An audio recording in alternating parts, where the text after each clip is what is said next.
Before we begin, I feel it's necessary to talk about trauma triggers, which is an experience that triggers a traumatic memory in someone who has experienced trauma. A trigger is a troubling reminder of a traumatic event, although the trigger itself need not be frightening nor traumatic. Triggers can be quite diverse, appearing in the form of individual people, places, noises, images, smells, tastes, emotions, animals, films, scenes within films, dates of the year, tones of voice, body position, bodily sensations, weather conditions, time factors, etc. Triggers can be subtle and difficult to anticipate. Everyone reacts to a trauma trigger differently. Some people get emotional, other people feel claustrophobic and have to leave the room, run away. Some people might feel sick to their stomach. Some people actually start gagging. If anyone in this room feels triggered by something I'm saying today and you need to leave the room, I want you to know it's okay. We will make sure someone is available to talk to. You guys are all working for or connected to the Little Warriors program.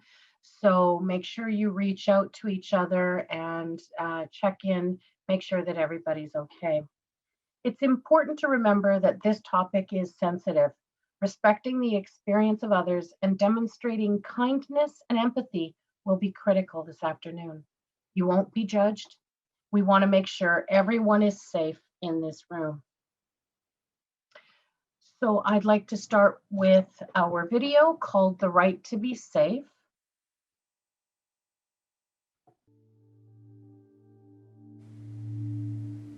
When I was growing up, I expected, a little house with a white picket fence, like every little girl's dream. A good husband, a good life, and, living the fairy tale. But it wasn't like that. It was a nightmare.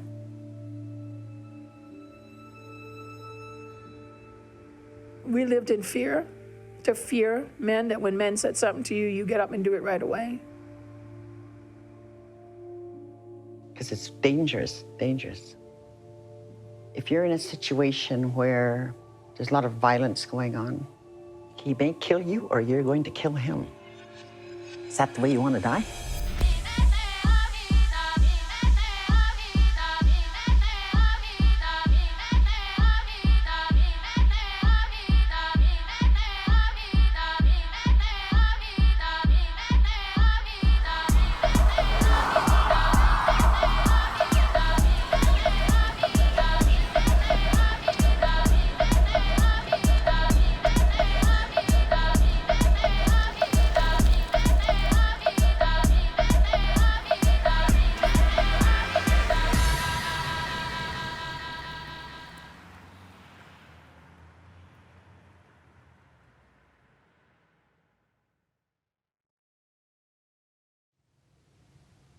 Don't talk, don't feel, don't trust. There are three things you learn growing up in a dysfunctional home with a lot of alcohol and violence.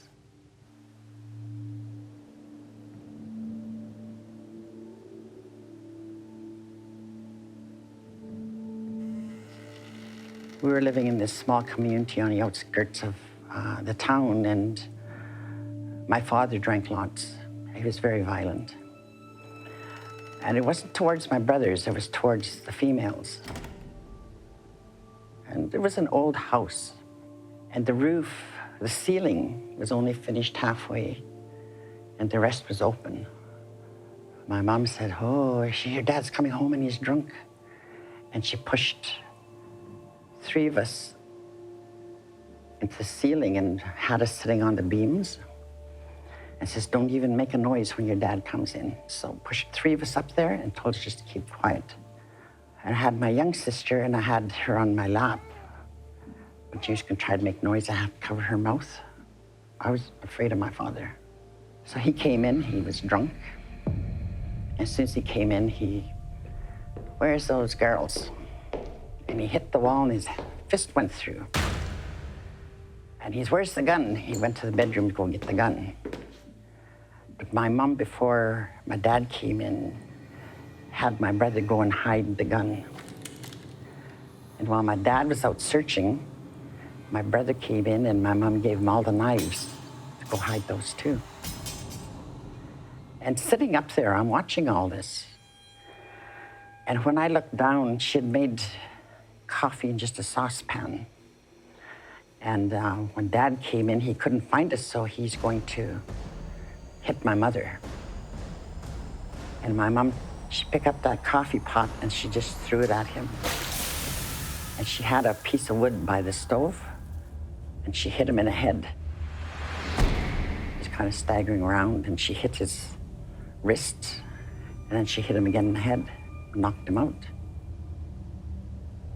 Now, as a young girl, I was sitting up there and I'm just thinking, I hope he never gets up again. And I didn't know at that time, I was already shutting down my emotions.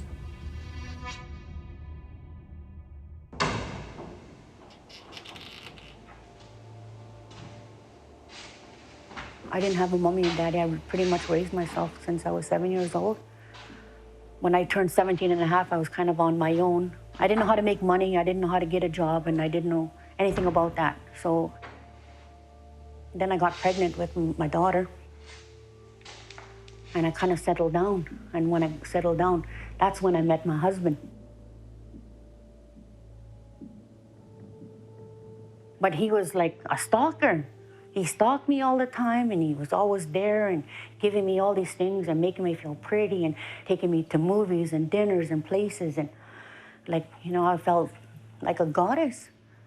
So I fell in love with him. And then after, when he knew that he had me, then the abuse really started. It was always something that I had done. It was always my fault. And I believed it. One time I got beat up because I made meatloaf. But that's not because of meatloaf. It was because he wanted to go mess around. He just needed an excuse to get mad and to hurt me and to walk out. But meatloaf, can you believe it? Meatloaf. I didn't have no friends, and I wasn't allowed to talk to my neighbors.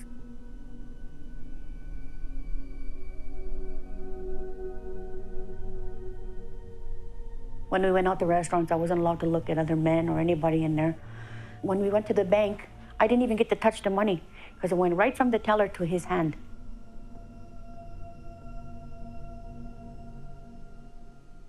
So that's when he started taking possession of my money, telling me how to dress, what clothes I couldn't wear, no nail polish, nothing to make feminine. Took all that away from me, and I let him. I didn't even fight it. I just let him do what he wanted because I thought that was the way it was supposed to be. You know, I never knew I had choices. When my sister come to visit us, he would beat me in a room and sit me on a chair. And I'd be crying and he'd be laughing at me. You don't know how stupid you look, ha, ha, ha. You know, it was a big joke to him, eh? My sister said, I can't see that anymore. She said, I can't take that. She says, you gotta get away. He's gonna kill you, you know? And I would never listen. No, it's okay. He's just mad, that's all. He'll be okay. I'll be okay. I'm fine.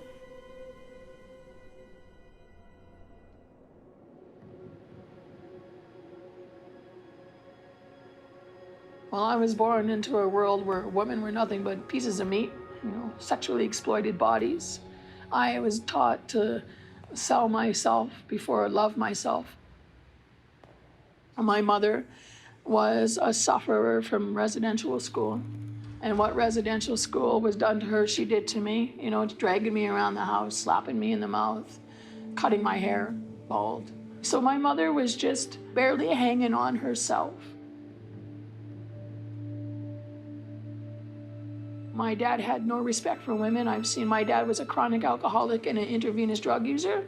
So my world was always spinning, always in circles of drugs and parties and alcohols, and all my aunts and uncles were sexually exploited women and drug dealers and pimps. I had seen what was going on in the keyholes because I lived in a home where there was lots of exploitation. I had a lady and she sold me to a pedophile for a bag of dope.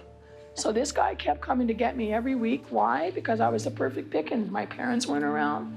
They were addicted. They didn't give a shit. So nobody cared. I was just there. And no matter how many times I tried to take off and hide, he would always find me and bring me back.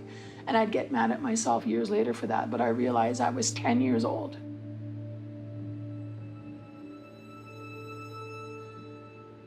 I suffered a lot of physical, mental, and just abuse of all kinds. And I was passed around as a piece of meat from one man to the next. Abuse played into my life where after I was raped, after I was beaten, after everything, I went home, washed off the blood, did a hit of dope, and I was back out in the street in an hour. Within an hour of almost being killed, I was back out there because abuse to me was so normal. And anybody that's been abused must deal with that same issue of every day, it's never gone, it's always there.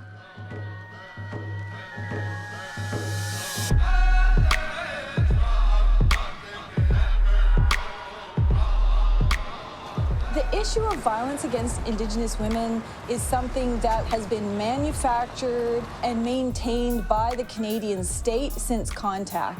And I think that's one of the most important things for Indigenous women to realize.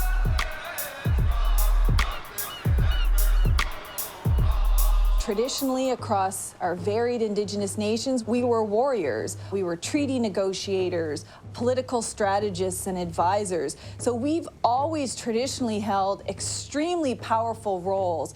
So think about in the really early years during contact, colonial settlers came over and they very immediately removed Indigenous women from their positions of power. And how they did that was removing their identity from them.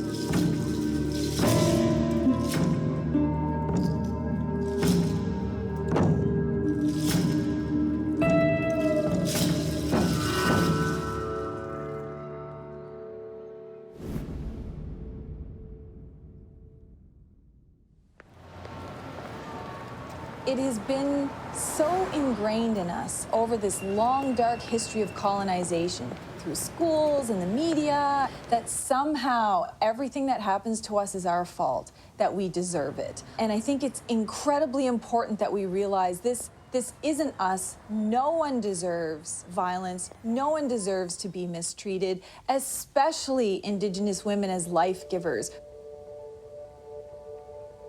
The most important decision a young Indigenous woman can make is that she has a right to be safe, she's worthy of being safe, and that she's going to take steps to exercise and defend that right.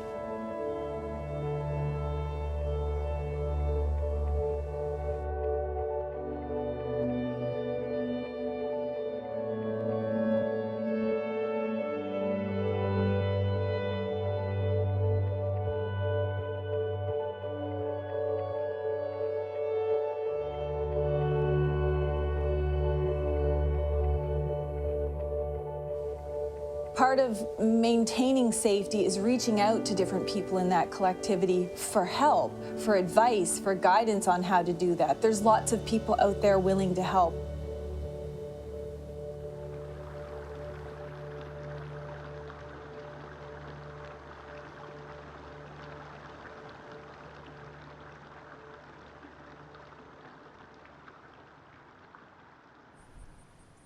I'm Sandra Erminskin from the Erminskin Women's Shelter. I'm the director.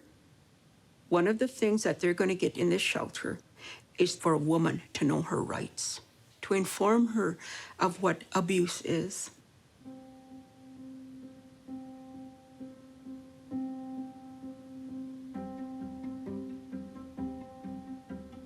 Safety is number one for us. We want them to know that they're safe and this is their home. We have the child support worker, we have the family counselor. We have our in-house elder, and she will come talk to the ladies when it's needed. If the woman wants to go to a sweat, if she wants to go to ceremony, we'll provide the protocol to understand our way, to understand the kinship, to understand even our language is important for healing. In the few days she may be here, we will give her seed of hope.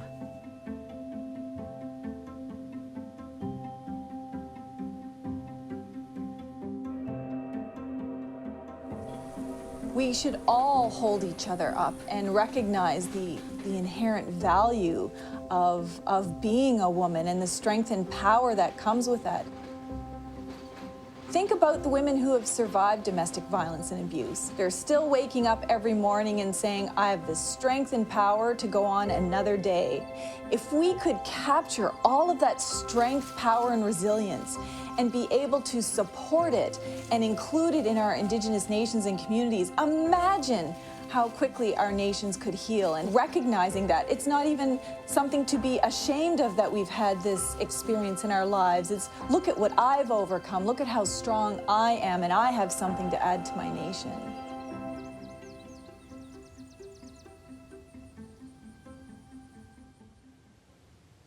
I know when I was at home, we were told, don't you ever talk about anything that happens in our house. So that was the biggest barrier for me when I started on my healing journey, was to be truthful, honest. But also knew I never used to like the way I felt or thought. Yeah, I knew there was a better way to life, but I didn't know how to find it. So I took a bunch of pills.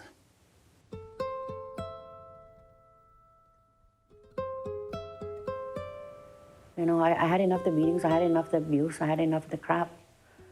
And it was just too much. And it was enough for my kids too. Because we were raising future abusers. Nikki still had control. I still let him have that power. I didn't know how to take that power back. My wake-up moment was my daughter. She was almost caught into that same world as me, where I realized, oh my God, she's gonna end up just like me.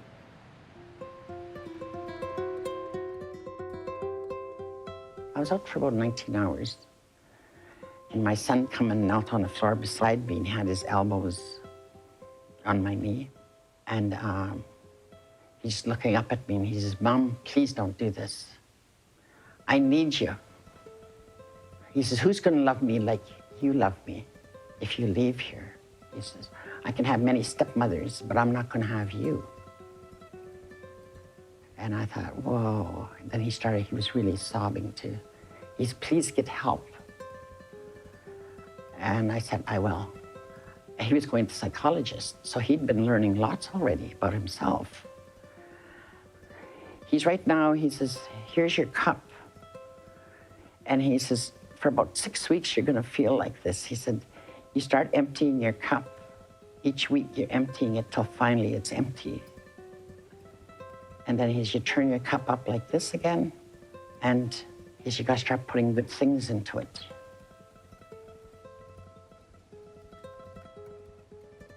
I told him, I said, I'm not afraid of you. I said, and I had enough. So I went to the hospital and I charged him. And then finally it quit. And I got the guts to leave, the courage to leave him.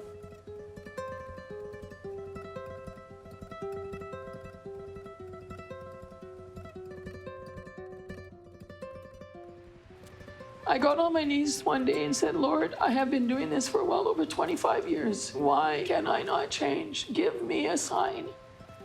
And just then, a social worker walked in. She floated in, and she said, how bad do you want your daughter? And I said, I'll do anything to keep her. How hard are you willing to work? And I said, I'll do whatever it takes. And she gave me the greatest gift that anybody has ever given me. And that was the tools to change.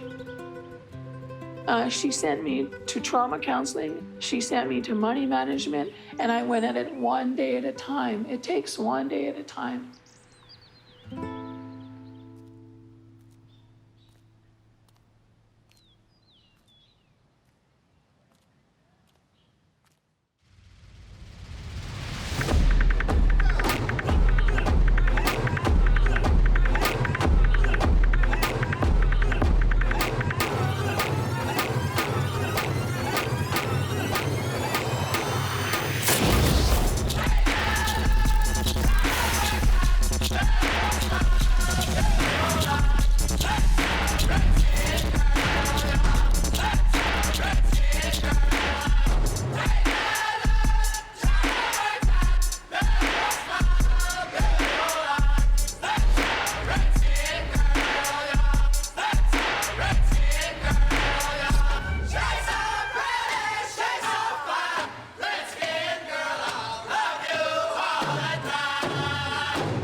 Sometimes we taught them silence.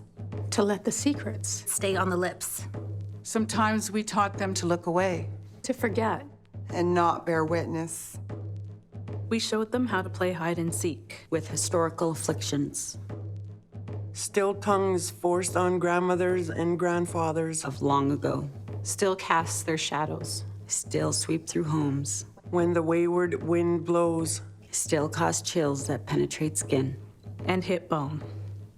So we pretend that monsters from the closet Didn't escape. don't exist, are not real. Sometimes to protect our own wounds. We forced our daughters not to feel. Maybe we were taught this ourselves. If you focus hard enough on forgetting. You can live through any kind of hell. Hush. Quiet now. That's enough, my girl. Silence. Fat lips and bruised eyes will say more than the mouth will tell you. Show you less than what the eyes have seen. It didn't happen. Forget about it. We don't call the cops on our own. Just learn to stay away. Stay away. Somewhere we learn to create an asylum.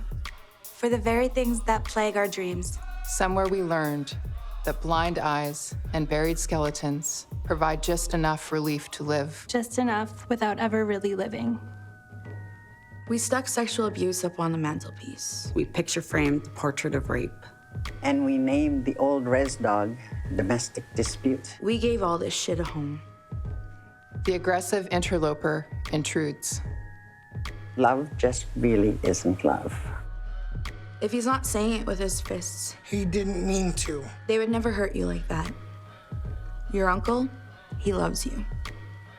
Our inaction translating to another generation. Accepting the presence of violations. When we were little girls, We should have slept safely in our beds. And our mothers should have said, "My girl, you are worth 1,000 horses." And any man would give 1,000 more. We would know what the phrase is. No means no. It is never your fault. You have the birthright to be free from harm. And any man that would violate these treaties between bodies would be dealt with by the women. Because we protect our own. Even if that means calling the police on our own. Because, my girl, You are sacred. You are worthy. You are indispensable. And irreplaceable. This is what needs to be said. Needs to be showed, needs to be told. Because one day, our daughters will grow old. And maybe they'll be women with short-term memories. Practicing daily burial ceremonies. Focused on forgetting. It is time to remember. Time to summon our voices from the belly of the earth. It is time to cry, to rage, to heal. And to truly live our lives instead. It is time to tell ourselves and our daughters the words that should have been said.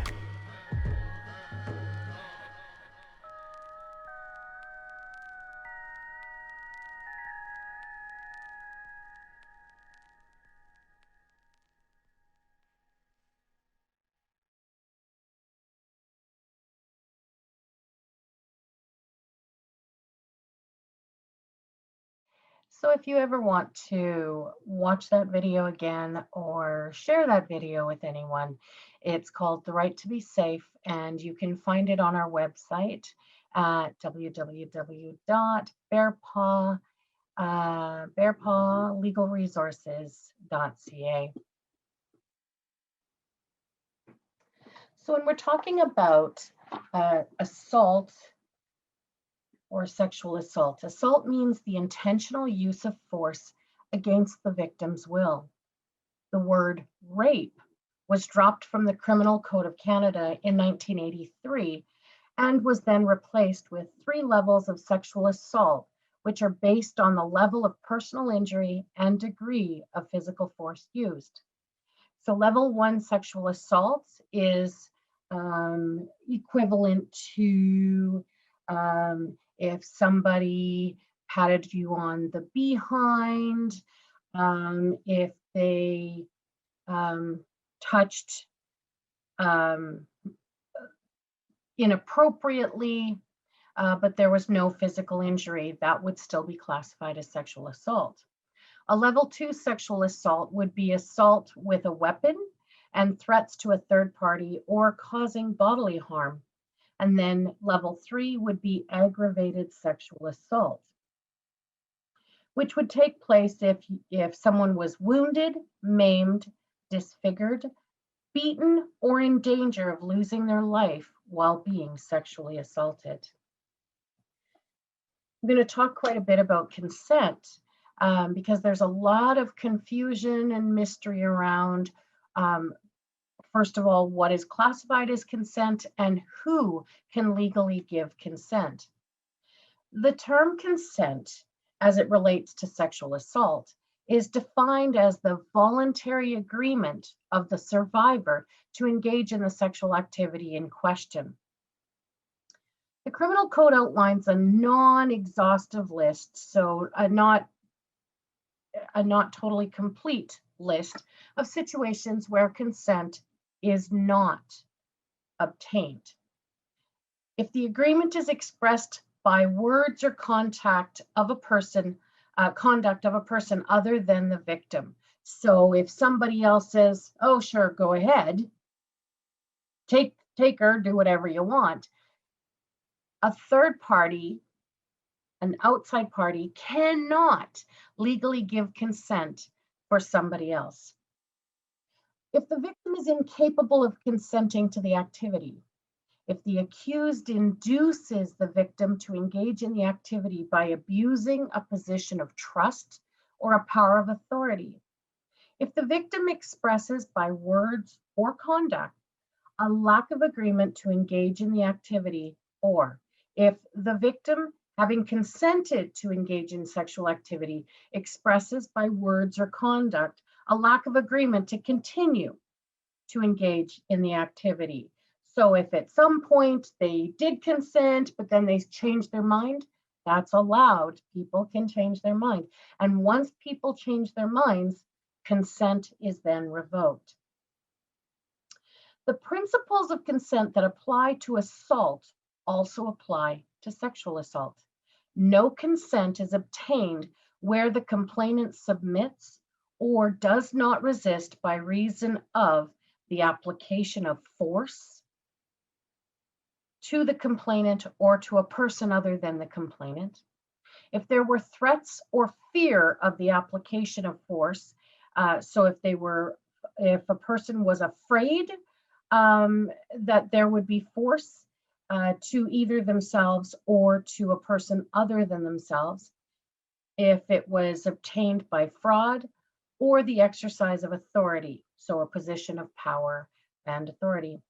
The recipient of sexual touching must freely consent to the act and must understand the nature of being consented to. So they also have to have the capacity to understand what they're consenting to.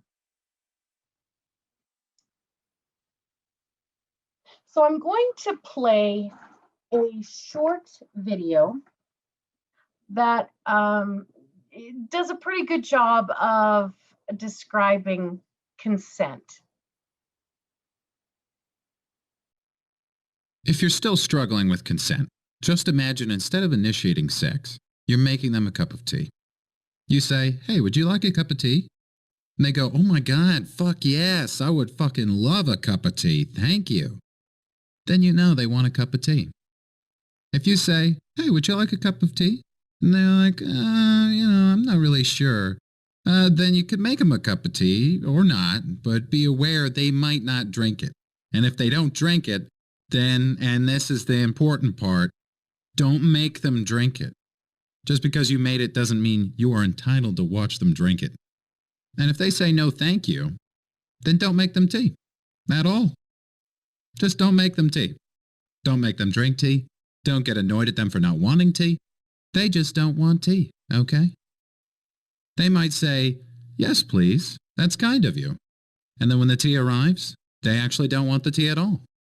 Sure, that's kind of annoying as you've gone to all the effort of making the tea, but they remain under no obligation to drink the tea. They did want tea, now they don't. Some people change their mind in the time that it takes to boil the kettle, brew the tea, and add the milk. And it's okay for people to change their mind. And you are still not entitled to watch them drink it. And if they're unconscious, don't make them tea. Unconscious people don't want tea. And they can't answer the question, do you want tea? Because they're unconscious. Okay, maybe they were conscious when you asked them if they wanted tea. And they said yes. But in the time it took you to boil the kettle, brew the tea, and add the milk, they are now unconscious. You should just put the tea down. Make sure the unconscious person is safe. And this is the important part again. Don't make them drink the tea. They said yes then, sure, but unconscious people don't want tea. If someone said yes to tea, started drinking it, and then passed out before they'd finished it, don't keep on pouring it down their throat. Take the tea away. Make sure they're safe, because unconscious people don't want tea. Trust me on this. If someone said yes to tea around your house last Saturday, that doesn't mean they want you to make them tea all the time. They don't want you to come around to their place unexpectedly and make them tea and force them to drink it going, but you wanted tea last week. Or to wake up to find you pouring tea down their throat going, but you wanted tea last night. But if you can understand how completely ludicrous it is to force people to have tea when they don't want tea, and you're able to understand when people don't want tea, then how hard is it to understand it when it comes to sex? Whether it's tea or sex, consent is everything. And on that note, I'm going to go make myself a cup of tea.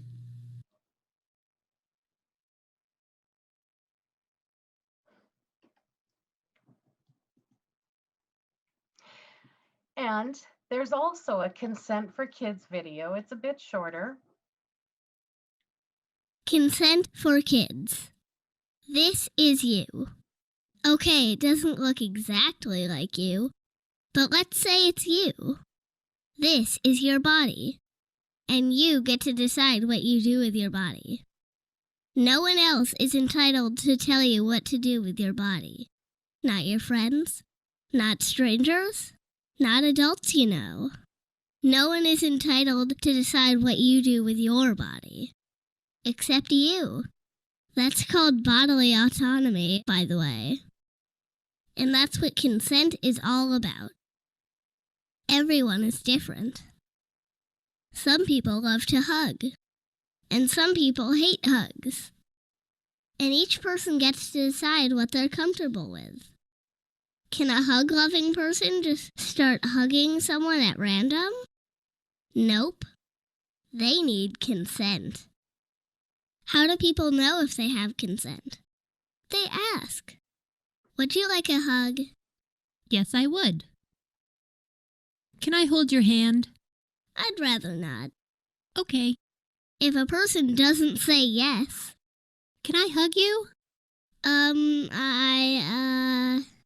Then they haven't given their consent. It's really pretty simple. Ask for consent, listen to the answer. By the way, if a person bribes someone or threatens someone to say yes, that's not consent. Sometimes adults will try to tell a kid what to do with their body. Go kiss Aunt Doris goodbye. But the kid still gets to decide. No thanks, that makes me uncomfortable. I'll just wave goodbye. Some things kids can't consent to. They can't enter into legal contracts. They can't vote. And they can't consent to sexual stuff, 'cause they're kids. So if an adult does something that kids can't consent to, that's not okay. The adult is wrong, and it's not the kid's fault.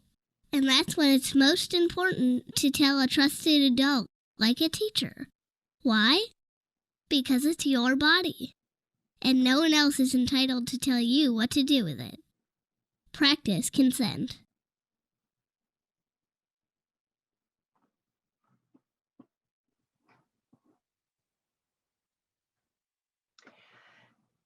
So from a legal perspective, and of course legal is vastly different than maybe moral or ethical, but from a purely legal perspective, what are the age boundaries around consent? And so if the survivor is 12 to 13 years old, consent is a defense to sexual activity if there was clear consent, if there is less than 2 years age difference between the two parties, If the person is not in a position of trust or authority, sort of babysitter, that kind of thing, cannot be in that relationship. If it's not a relationship of dependency, and if the relationship is not exploitive of the young person.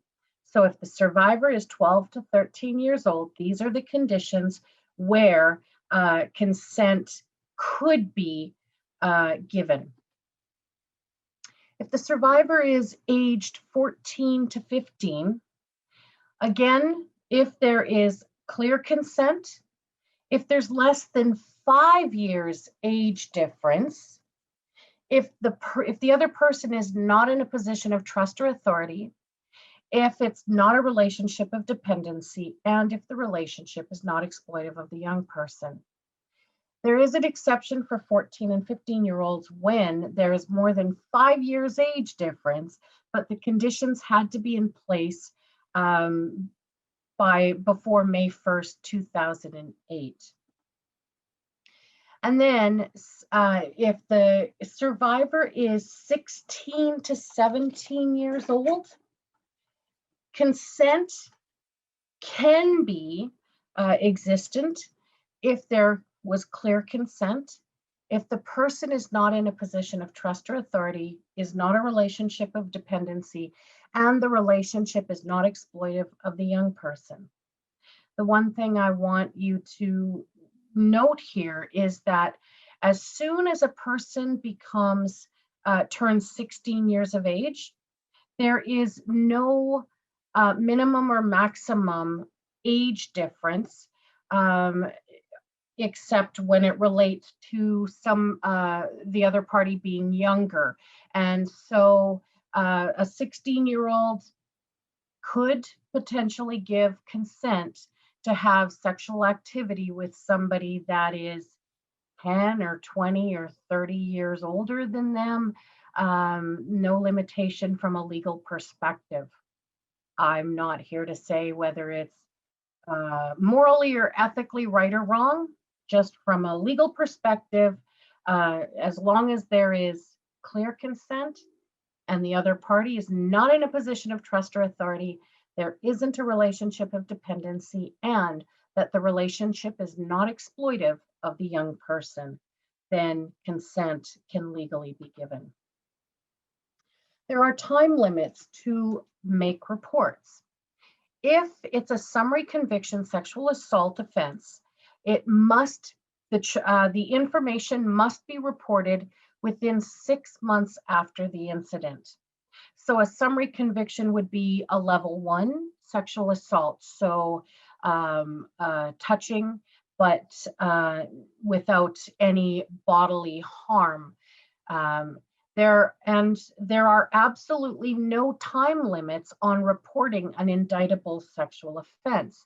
So the courts will look at things like the age of the survivor, the relationship or the nature of the relationship between the survivor and the alleged offender, and also the amount of physical damage that had occurred as a result of the alleged sexual assault. Criminal charges do not apply retroactively. What this means in real simple terms is that the police have to lay a charge that was existing during the time of the alleged offense. So earlier we had said that I believe it was 1983, the word rape was dropped from the criminal code. But if somebody was to report an indictable sexual assault prior to 1983, then there's a good likelihood that the police are going to have to lay the charge of rape, because that would have been what the charge was prior to 1983. So police must lay the appropriate charge based on the legislative provisions that were in effect at the time of the alleged offense. It is an actual legal error to use more recent legislation that wasn't in force at the time of the alleged offense for a historical offense. So going over some common myths around sexual assault. It's a myth that sexual assault is not a common problem. The fact is, Canadians experience sexual assault every day, at home, at work, at school, and on the street. There is no real safe place where sexual assault could not occur. Myth, a sexual offender has a distinctive appearance. Not true. Sexual assaults are committed every day by healthy, ordinary looking individuals. They don't look strange. The offender may even be someone that the individual knows. A sibling, a cousin, a date, a neighbor. Most offenders look and act like ordinary people and lead fairly typical lives. Myth. Survivors lie about being sexually assaulted, often because they feel guilty about having sex. People rarely make false reports about sexual assault. False accusations of sexual assault happen no more often than false reports of any other types of crime. In fact, sexual assault is vastly underreported. Sadly, the credibility of victims is often questioned when they report sexual assault. This is particularly true in the case of victims with disabilities such as developmental, psychiatric, and learning disabilities. The credibility of sex trade workers is also very often questioned. Myth. Strangers most often commit sexual assault. On the contrary, sexual assault is most often committed by someone known to the victim, such as a family member or relative, friend of the family, or trusted neighbor, not by strangers. Myth. Survivors who are sexually assaulted ask for it by the way they dress or act. The idea that victims ask for it is often used by offenders to rationalize their behavior. It also blames the victim for the crime, not the offender. Survivors of sexual assault report a wide range of dress and actions at the time of the assault. Any person of any age and physical type in almost any situation can be sexually assaulted. If a person is sexually assaulted, it is not their fault. A few more myths. People who commit sexual assault are either mentally ill or sexually starved.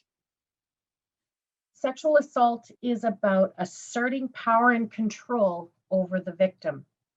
Most perpetrators are not mentally ill or sexually starved. Myth. People of certain races and backgrounds are more likely to commit sexual assault. Offenders come from every economic, ethnic, racial, age, and social group. Beliefs that people of color or working class people are more likely to commit sexual assault are a stereotype rooted in racism and classism. Anyone can commit sexual assault. Myth. It's only sexual assault if physical violence or weapons are used.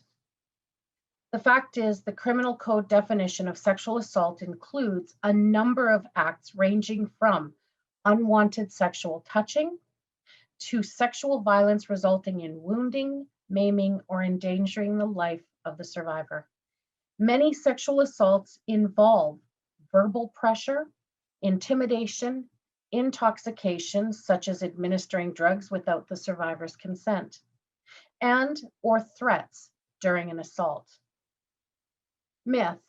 Unless he or she is physically harmed, a sexual assault survivor will not suffer any long-term effects. Fact is, any sexual assault can have serious effects on a person's long-term health and well-being. Survivors often deal with feelings of anger, shame, and fear for many years after the assault. Survivors often also become more cautious and less trusting, affecting their personal relationships. And finally, myth. People cannot be sexually assaulted by their husbands, wives, or boyfriends, girlfriends. Under the law, people have the right to say no to any form of sex, even in a marriage or a dating relationship. So, what do survivors need to know after it happens? If someone has been sexually assaulted, assistance is available and they should seek help immediately. Call the police, go to the hospital, call for support services. Once the survivor is in a safe place, they can write down what happened. It's so incredibly vital that they write down everything they can remember about the incident as soon as possible. That written record will be valuable for the police investigation and may be used for court evidence. The kinds of things that the survivor wants to record as soon as possible once they're in a safe place, so that it will always, there will always be a record of it. What was the alleged offender's hair color? Age? Did they have long hair, short hair? Was it cut in a distinctive style?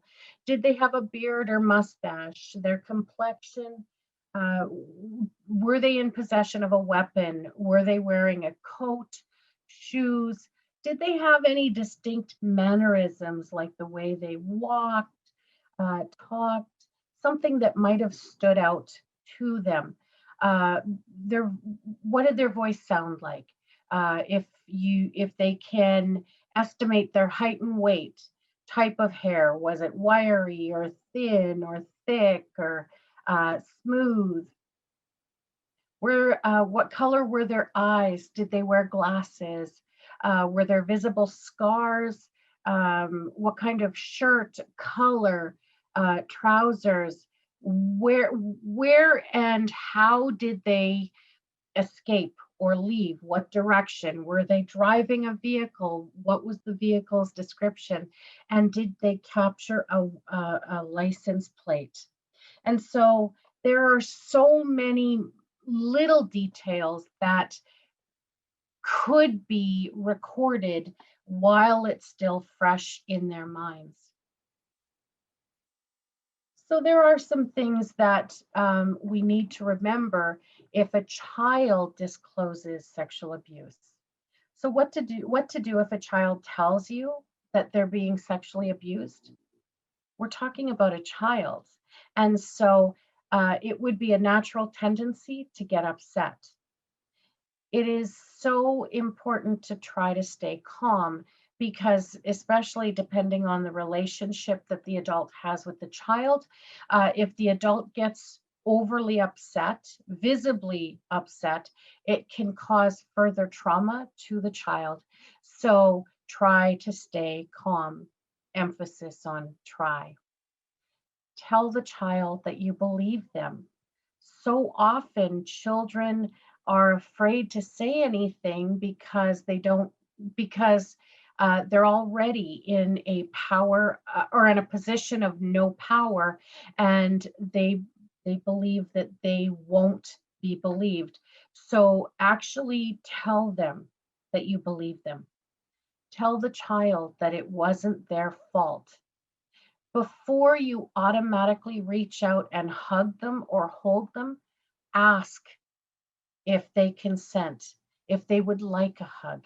Ask before you touch. Don't make promises. You do not know how this is going to turn out. And so you don't want to make any promises to the child that might not come come to fruition, and then it sets a tone for the child that you might be someone that they can't believe or trust. So don't make promises. Report the sexual abuse.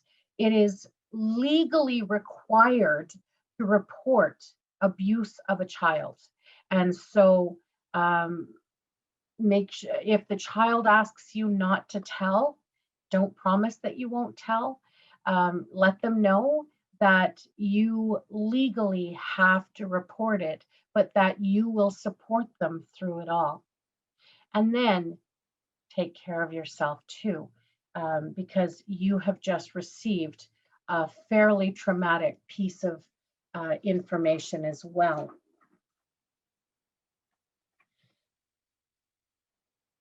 So if a survivor wants to report, this is what they need to know.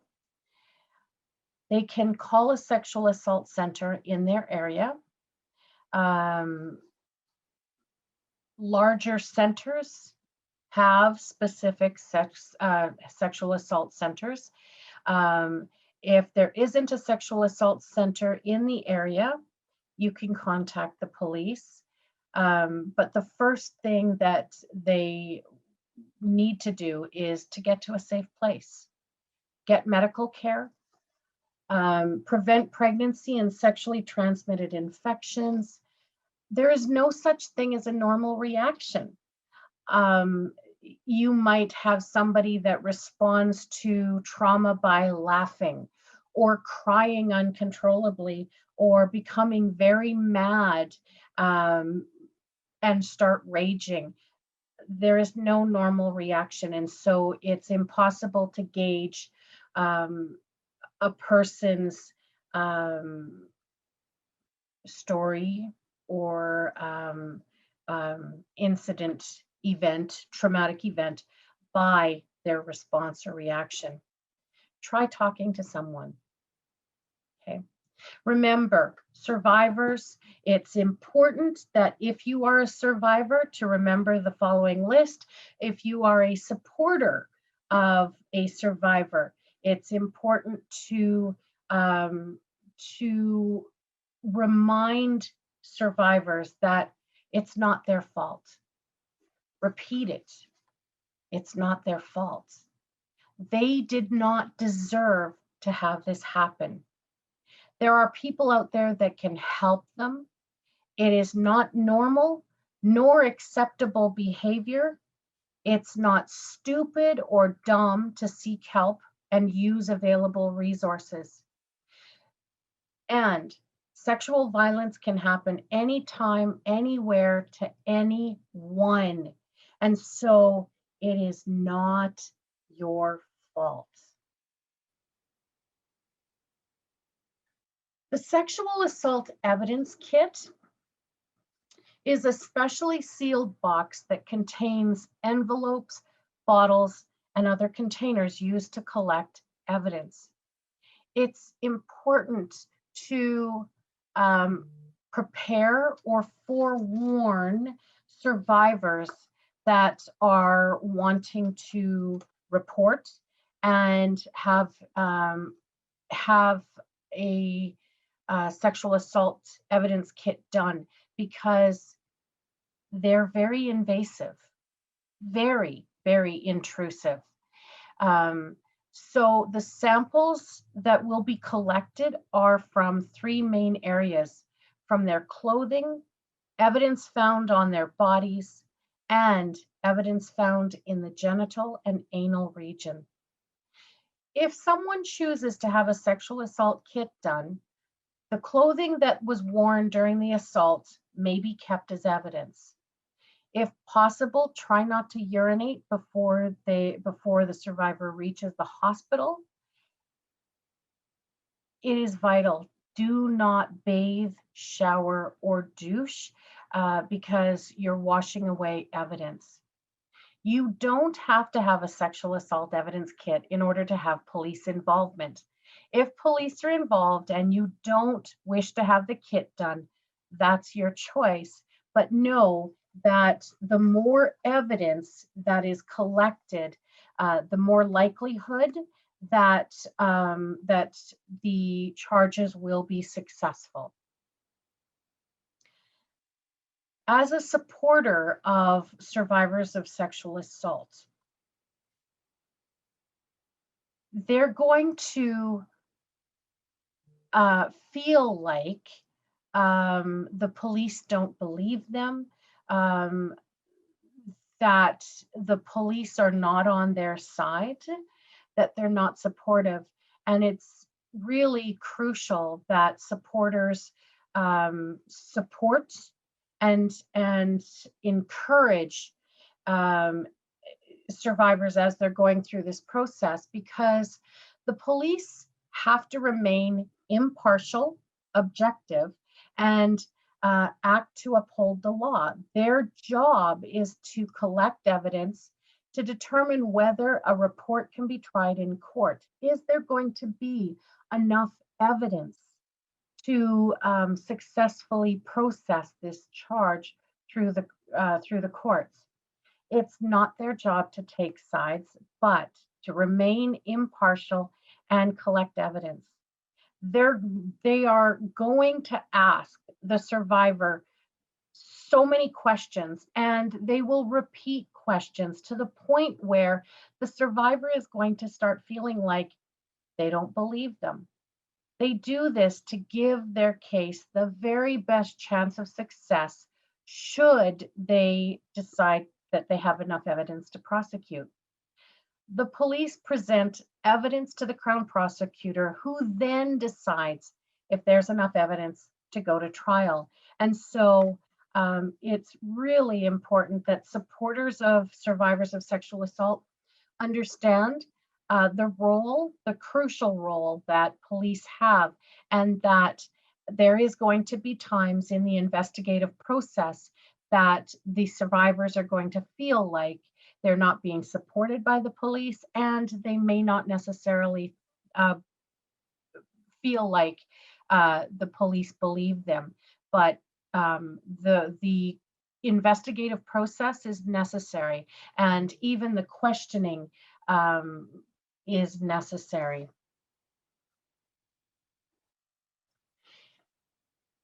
If someone's been sexually assaulted, assistance is available, and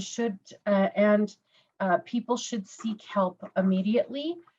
Get to a safe place. Again, I can't encourage that enough. Call the police. The first step is call the police, who can take you to the hospital. If you wish, you can ask a friend or relative to go with you for support. To help the police gather and protect necessary evidence for their investigation, it's best not to clean or move any items at the scene, or wash or change your clothes, or even comb your hair. We just don't know where evidence might present itself. And even though a survivor might want to cope by consuming alcohol, drugs, or medication, it is best to try and curb that impulse until after the report has been made.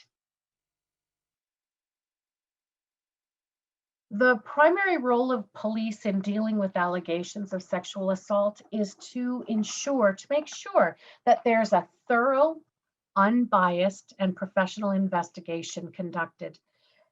Their role is to respond to the allegations of sexual assault, since it's the police officer who will be the survivor's first point of contact with the criminal justice system. All further decisions and interventions of the criminal justice system are dependent upon that initial contact. Good police work should work collaboratively with external agencies to minimize further trauma to the survivor during the investigation and possible prosecution. So working in partnership with the Zebra or Little Warriors to support the survivor throughout that process. Reporting in rural areas holds challenges all in itself. In an ideal world, we would all have access to great resources, but we don't. And in rural areas, which is smaller areas where typically everybody knows everybody and everybody knows everybody else's business. So there are unique challenges that present itself in rural areas.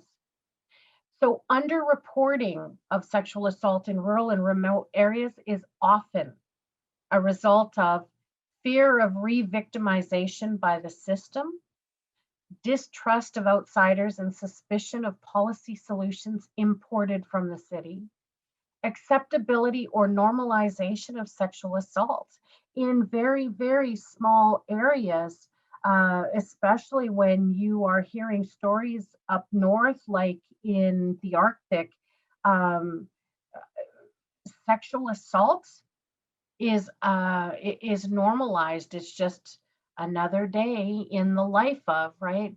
And so in environments where sexual assault is just acceptable or normal, people generally don't report it.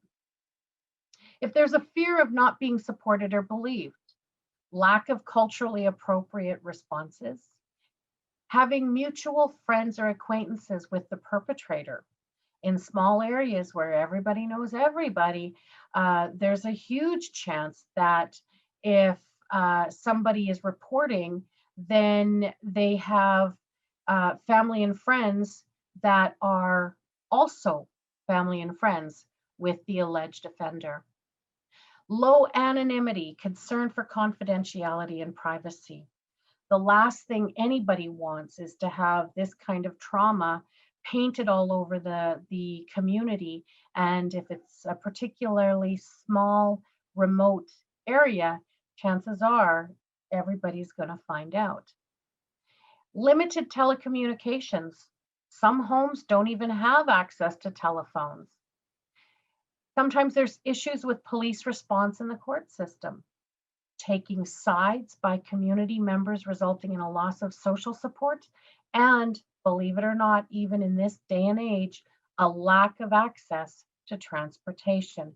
So there are huge challenges to reporting sexual assault in rural areas, but even more so, it is critical as somebody who's working as a supporter of survivors of sexual assault, especially in rural areas, to be aware of these obstacles or challenges so that they can be anticipated and potentially overcome as well.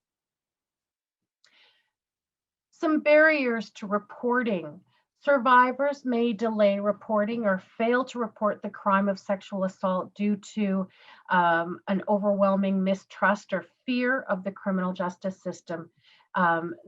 There's a high likelihood that they may experience an incredible sense of shame. Confidentiality concerns in tight-knit communities. If there's a fear of retaliation by the perpetrator or their family.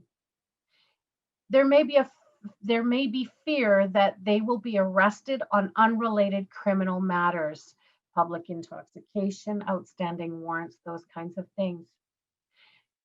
They may have difficulty discussing sexual contact or attempted sexual contact with others. The media, the community, maybe there's some internal barriers, language barriers, cultural barriers, disabilities, those kinds of things. Complexity and formality of the court system. The court system was purposely designed to be intimidating so that offenders would not hold up the system. So get through it. And a lack of supports for survivors. So these are just good many barriers to why survivors might not report. And there are professional practices that create barriers to survivors reporting sexual assault as well. Police attitudes and treatment of the survivor. While most police officers work hard to treat survivors with sensitivity and respect, occasionally, I'm sorry to say, occasionally a survivor may have a negative experience. When a survivor does encounter a police officer who disbelieves them, it can be extremely traumatic. The investigative techniques are also a practice that creates barriers. The lack of support and burden of proof for a sexual assault survivor is higher than for any other survivor. They routinely encounter disbelief and interviewing techniques that transmit that disbelief, further fueled by myths and misperceptions, and a general lack of police protection.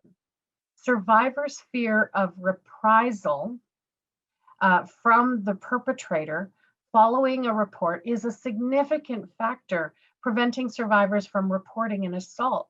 So fear that that the alleged offender would retaliate. The fear is especially prevalent in remote and isolated communities, including small cultural communities in cities, where the abuser is often in the same house, is related, or has a large family. There's a third option that to reporting that survivors can be made aware of, and this is the delayed reporting. So where sexual assault is concerned, frequently survivors will report sexual assaults after they've arrived at a safe location, which I recommend, and or after they've received some support. It's important to note, however, that sometimes a very long delay in reporting can compromise the investigation or prosecution of an offense.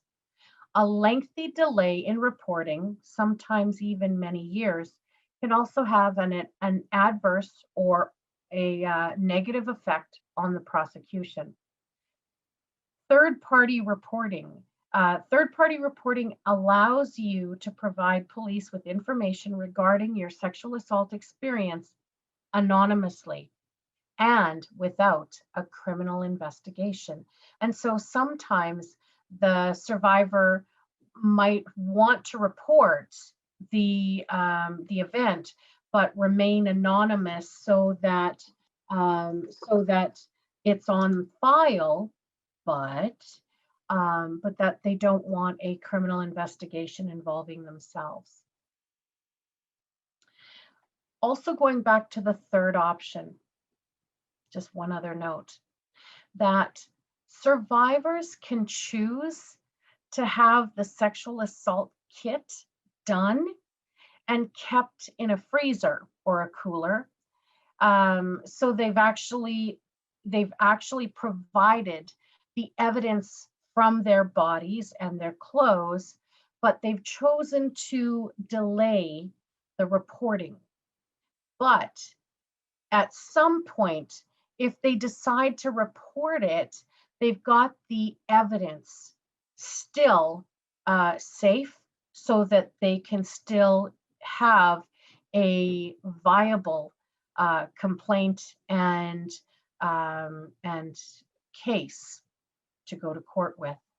So reporting doesn't have to happen immediately. And as a supporter of survivors, it is important that we let them know that if they're not sure whether they want to report at that time, that they always have the option of collecting the evidence, going through the sexual assault kit, and then having it kept so that at a later date, if they decide they want to process a complaint, that the evidence is there. So the delayed third option. Reasons people choose to stay silent. Any government attempt to reduce the incidence of sexual assault must first deal with the non-reporting problem, which constitutes a serious public safety issue for citizens. In one study that we read through, women gave the following reasons for not reporting incidents of sexual assault. 64% reported reported choosing to stay silent because of fear and shame. 64%, that's huge. 50%, 1 out of every 2, believed that the police could do nothing about it. So why bother stirring the pot if nothing's gonna end up happening? 44% had concerns about the attitude of both police and the courts towards sexual assault. And then 33% had fear of another assault by the offender. Women who've been sexually assaulted often fear that if they report a sexual assault, they will be re-victimized by the justice system. The roles of sexual assault professionals. Responding to sexual assault requires a coordinated and integrated effort from many different professionals and social agencies. In dealing with sexual offenses, it's so important for frontline police officers to connect with police experts as well as other professionals in the community, particularly sexual assault services, victim services, child protection workers, and physicians and nurses trained in comprehensive sexual assault care, which includes the administration of sexual assault evidence kits. So the more the professionals network and build a supportive circle around the survivors, the better chance that they will have a successful conclusion to the report and that the survivor will actually come out of it more positively. So what are the impacts of sexual assault on survivors? Self-blame, especially if they've been consuming alcohol or drugs prior to leading up to the assault. And again, just like there is no normal response, there is no sense of normal impact on sexual assault. Some survivors might sleep more, where some might sleep less than usual, feeling unsafe or afraid, having difficulty trusting others.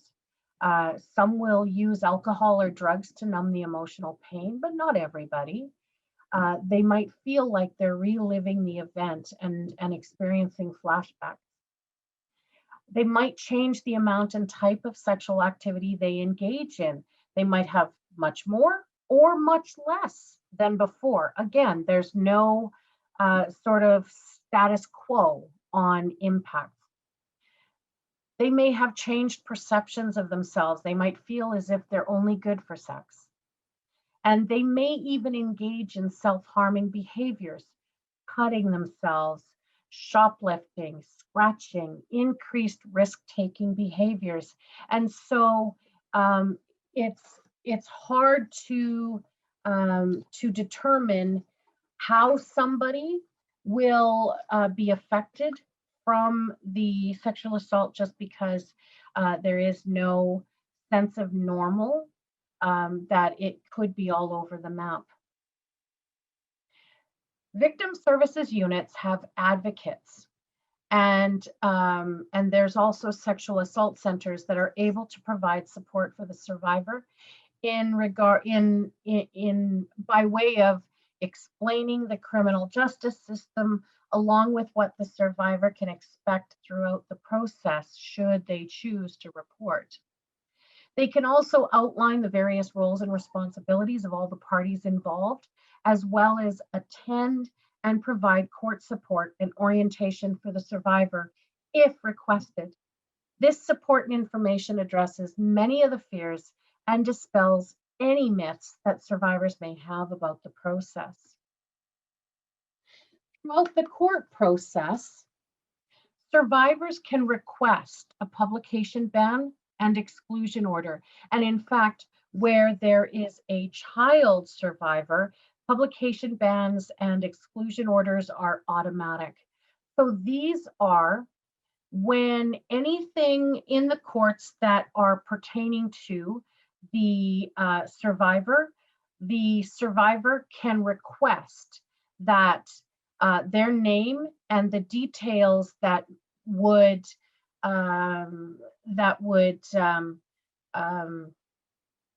indicate who they are could be banned from being published in the newspaper or on the radio, in media in any way. So it's also important that as a supporter that we let them know that if they so choose to lodge a complaint with the police, that throughout the court process, it is their right to request a publication ban and exclusion order. Another piece, important critical piece to supporting survivors of sexual assault is explaining that they have the right to complete a victim impact statement. And what this is a written document of how the event affected their lives. So what are their lives like since the event? So the victim impact statement should describe the harm that was done, the loss suffered by the survivor, and the emotional impact that they've experienced. Survivors of sexual assault can submit a victim impact statement to the courts. They can choose to have it read by the judge and Crown prosecutor silently, or they can choose to read it out loud. If the accused is found guilty, the victim impact statement will be considered by the judge at the time the offender is sentenced. So the impact statement will actually be taken into consideration when the judge is deciding what kind of sentence they are going to pass to the alleged offender. I'm not going to cover this because although survivors do have the right to request restitution, and restitution can be included in conditions of sentencing. So if there was any damage, destruction, and loss of property, they can request a restitution order, which then the offender would be legally bound to pay back. If there's psychological or bodily harm, if there's expenses incurred in moving out of the offender's house, restitution orders can cover reasonable expenses and losses incurred by unknowingly purchasing or lending money on stolen property. If somebody wants more information about restitution and get a request for restitution form, they can get it from the police or the local victim services unit. And I just want to quickly go over the conditions in the Victims of Crime Act. Yes, victims actually do have rights as they are going through the criminal justice process. So the Victims of Crime Act governs the treatment of victims of crime in Alberta, and it includes a set of principles to be honored by people in the criminal justice system during their day-to-day involvement with victims of crime. And so the principles are that victims should be treated with courtesy, compassion, and respect. The privacy of victims should be considered and respected to the greatest extent possible. All reasonable measures should be taken to minimize inconvenience to the victims. Victims should promptly receive, in accordance with the Act and the regulations, financial benefits for the injuries that they've suffered. The safety and security of victims should be considered at all stages of the criminal justice process, and appropriate measures to protect the victims from intimidation and retaliation should be taken when necessary. Information should be provided to victims about the criminal justice system and the victim's role and opportunities to participate in the criminal justice process.